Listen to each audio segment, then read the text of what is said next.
이번 주는 고린도의 회당 운동이라는 제목으로 말씀을 나누도록 하겠습니다. 안식일마다 바울이 회당에서 강론하고 유대인과 헬라인을 권면하니라. 그렇게 사도행전 18장 4절에 나와 있습니다. 저번 주 우리는 번제단이라는 제목으로 출애굽기 38장에 이제 성막을 지어가는데 마지막 부분에 하나님께서 인도하시는 그런 내용을 말씀으로 받았습니다. 인간은 하나님의 말씀을 받고 하나님을 만나야 살 수 있는 그런 존재입니다. 그런데 하나님이 거하셨던 곳이 성막에서 지성소였습니다.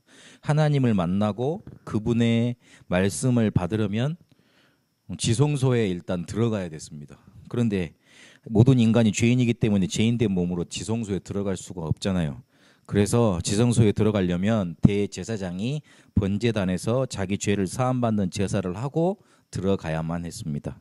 아무나 들어갈 수도 없었고 들어가는 자격이 주어져도 들어갈 수가 없었습니다. 마음대로 들어갈 수가 없었습니다. 죄가 있었기 때문입니다. 그래서 예수님이 오셔서 요한복음 19장 30절에 보니까 모든 것 다 이루었다, 끝냈다 말씀하십니다. 예수님이 사역을 시작하시기 전에 세례 요한으로부터 세례를 받았다고 그랬습니다.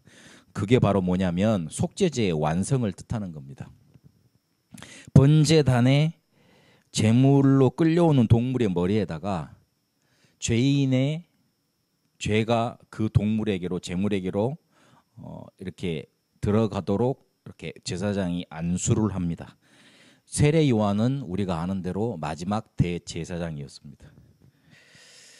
그래서 그 세례 요한이 이 세상 모든 죄를 지고 가는 어린 양 대신 예수님께 인류의 모든 죄를 담당시키는 의식이 뭐였냐면 바로 예수님이 모든 사람 앞에서 사람인 세례 요한한테 세례를 받는 거였습니다.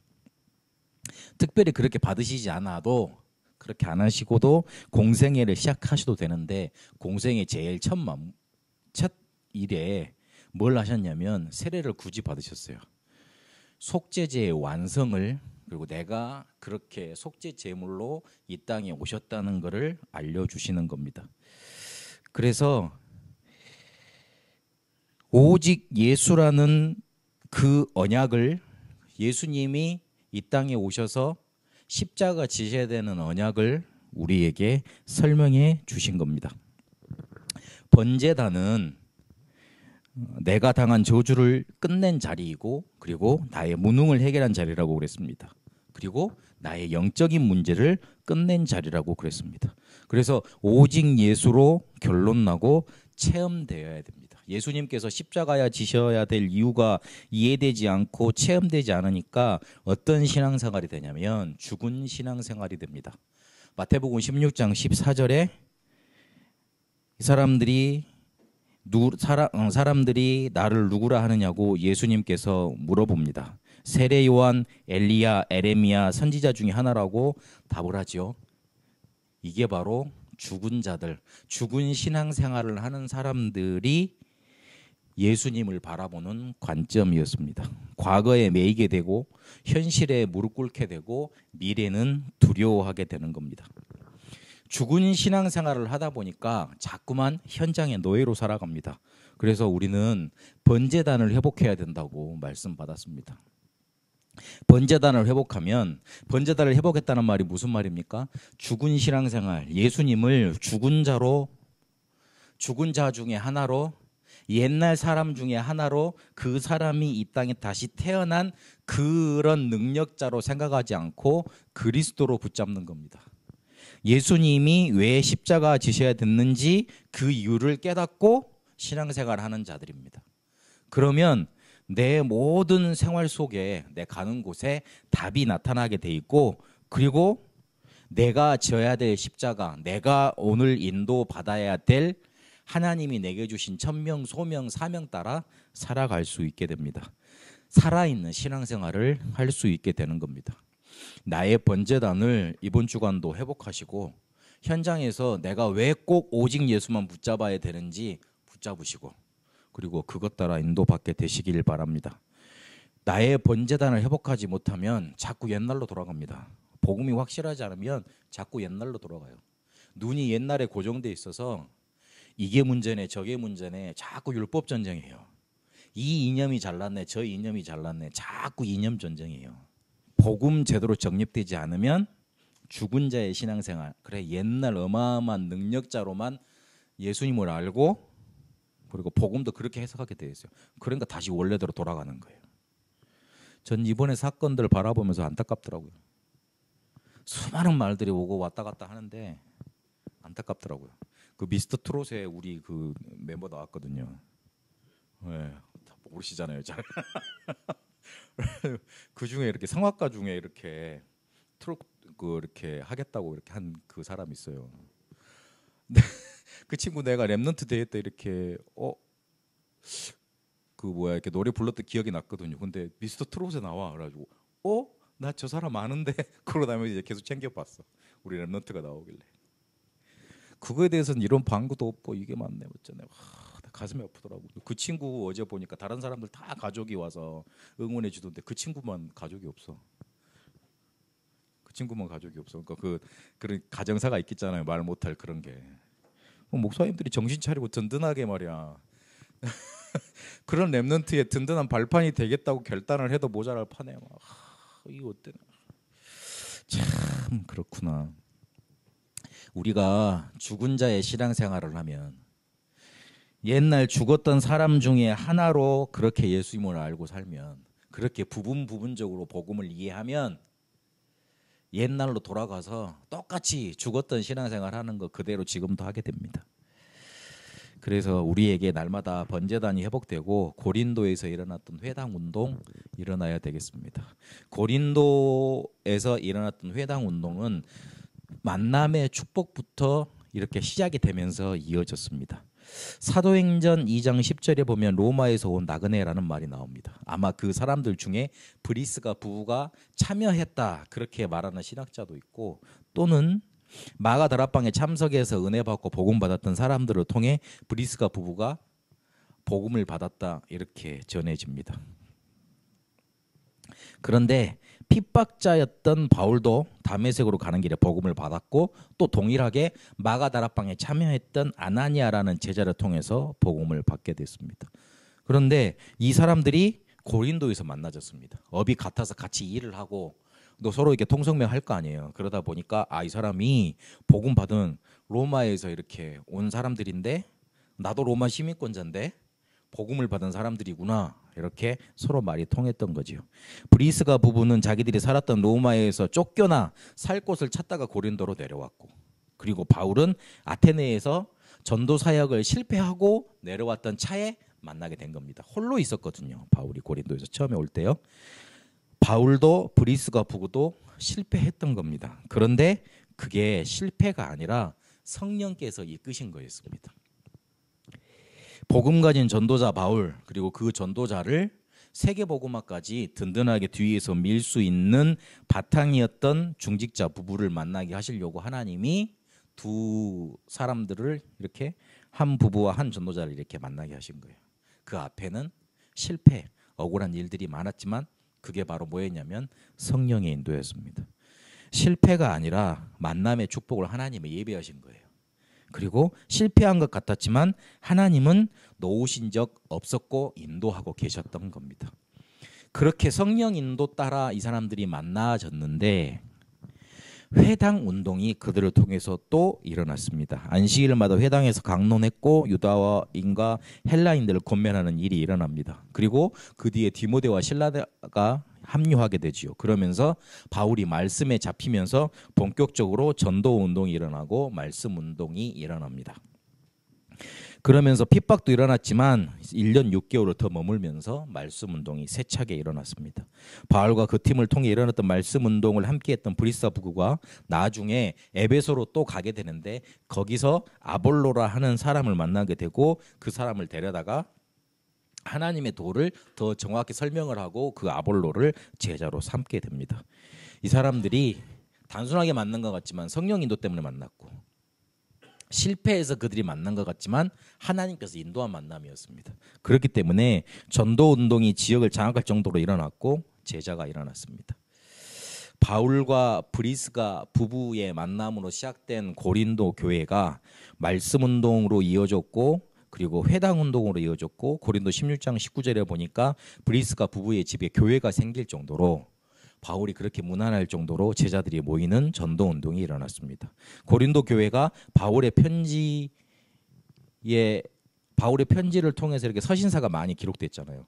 다른 교회도 많이 보냈을 건데 그 중에 지금까지 그렇구나, 이건 정경성이 있구나, 이건 하나님이 정말로 인도하신 하나님의 말씀이구나, 그런 것들을 간추려서 이렇게 14권 서신을 만든 거거든요. 바울이 14권 서신만 쓴 게 아니고 14군데 이렇게 뭔가 개인적으로 그것만 쓴 게 아니고 많이 썼을 건데 그 중에 가장 대표되는 것들만 골라서 지금까지 남아있는 걸 골라서 이렇게 정경으로 삼았단 말이에요. 그 말은 고린도 교회에 바울이 전한 메시지와 바울이 그 교회와 이렇게 주고받았던 메시지가 하나님 보시기에 성경으로 딱 남겨야 되겠다, 그만큼 중요했다는 거예요. 그러면 그 메시지를 받았던 고린도 교회는 그만큼 중요한 교회였고 바울이 이렇게 사역했을 때 든든한 발판이었다고 해석할 수 있어요. 그만큼 성령 인도 받아서 처음에 시작은 실패를 통해서 이렇게 만나게 됐잖아요. 실패하고 안 되고 막히는 것 같았지만 이 사람들이 만나졌는데 전도자와 또 복음 가진 사람들의 만남이었어요. 마가 다락방부터 2호전 내려온 그 성령의 역사 따라 만나진 그런 만남이었어요. 그러니까 그렇게 성경까지 남기게 되는 든든한 교회로 인도받게 됩니다. 우리는 이런 회당 운동이 우리에게 일어나도록 전도자를 만나고 베트남 복음화, 세계 복음화에 쓰임받는 응답을 받기 위해서 평생의 것이 정리되는 시간을 그런 시간표를 가져야 되겠습니다. 바울이 아나니아를 만나서 자기가 복음을 핍박하였다는 자기가 복음 핍박하는 자였다는 것을 깨닫고 예수가 그리스도라고 정리했던 시간표. 안디옥 교회에서 본격적으로 사역하기 이전에 아라비아 사막에서 깊은 누림의 시간이 있었거든요. 그런 시간표. 사역을 실패하고 막힐 때마다 바울은 깊은 기도의 시간으로 들어갔습니다. 그런 시간표. 우리에게도 지금 그런 시간표가 필요합니다. 평생 우리가 가지고 가야 될 내용을 정리해야 되겠습니다. 복음을 말씀으로 정리하고 복음을 누리는 기도를 정리하고 복음을 증거할 수밖에 없는 전도를 정리하는 그런 시간표 가져야 됩니다. 복음이 바탕이 된 그런 정리가 된 내용이 내 속에 뿌리가 내려져 있어야 된다는 말입니다. 그래야지만 앞에서도 언급했던 살아있는 신앙이 됩니다. 살아있는 신앙이어야지만 우리 가는 곳에 회당운동, 말씀운동, 전도운동이 일어납니다. 내용 정리가 되어 있어야지만 사건이 오면 해석하는 눈이 달라져서 답이 보이고 길이 보이고 흔들리지 않습니다. 자꾸 문제가 오는데 내 마음이 흔들린다. 이리 갔다가 저리 갔다가 이리 갔다가 저리 갔다가 왔다 갔다 그렇게 된다. 왜 그러느냐? 내 마음속에 든든한 뭔가 뿌리 내용이 없어서 그런 거예요. 그러니까 자꾸만 흔들려요. 복음이 바탕이 된 말씀과 기도와 전도, 그거 붙잡아야 됩니다. 그리고 두 번째, 우리는 평생의 누림을 찾아야 됩니다. 하나님이 서밋으로 우리를 부르셨기 때문에 서밋함을 매일 누리고 서밋 자세를 가지고 서밋 그릇을 갖추어야 됩니다. 문제와 갈등은 쉼 없이 우리에게 찾아옵니다. 문제가 올 때마다 포기하고 갈등 올 때마다 자꾸만 도망간다면 이거는 언제까지 해야 되는지 알 수 없는 겁니다. 누림이 없으면 문제 올 때마다 낙심하게 돼 있고 그리고 갈등 올 때마다 피할 수밖에 없습니다. 누림이 있어 힘을 가지고 있으면 문제 속에서 하나님의 계획도 보이고 갈등을 가져다주는 사람을 이해할 수 있는 눈이 열리게 돼 있고 긍휼의 마음을 품을 수 있습니다. 그리고 평생 증인으로 설 수 있는 그런 삶으로 갈 수 있는 전도 제자의 여정을 걸어가도록 평생의 것을 찾고 누리는 정리하는 그런 시간표를 우리가 가져야 되겠습니다. 전도 제자의 여정 속에 사건이 일어났습니다. 사건이라 하면 우리가 바라지 않는 일들이 많이 포함되어 있습니다. 근데 하나님은 사건을 통해서 복음 가진 사람을 세상 앞에 세우십니다. 그렇게 해오셨습니다. 세상 앞에 우리가 가진 복음이 그렇게 드러나게 하시는 겁니다.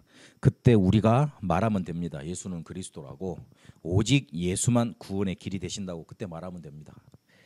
사건은 재앙이기도 하지만 세계복음화의 길이기도 합니다. 우리를 저주하시는 것 같고 세상을 심판하시는 것 같지만 또 세계복음화의 길이 됐습니다. 이스라엘이 복음 없어서 완전히 망해서 유리방황하는 민족이 됐습니다.